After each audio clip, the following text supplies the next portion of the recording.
ดูอันนี้มือสองที่ซื้อมานะดู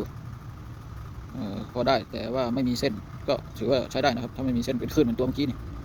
มันรอบดูแต่ว่าต้องส่องกับไฟนะครับถ้าไม่ส่องกับไฟมันจะไม่เห็นนะเดี๋ยวนี้ใส่แล้วมาดูคลิปเสียงกัน